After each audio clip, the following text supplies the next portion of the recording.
Let's just get into it. Black pepper and some garlic powder, taco seasoning. And what about it? A lot.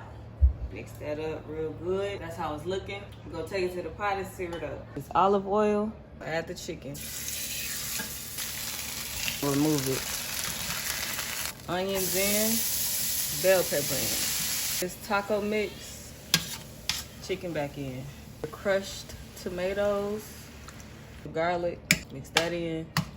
Go put the lid on for 30 minutes. Now we just gonna remove the chicken. Shred the chicken back. Mix that in. Cilantro. Just gonna mix tortilla in one side. Oil.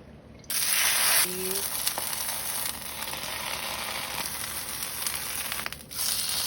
Y'all, look at these fucking chicken tacos.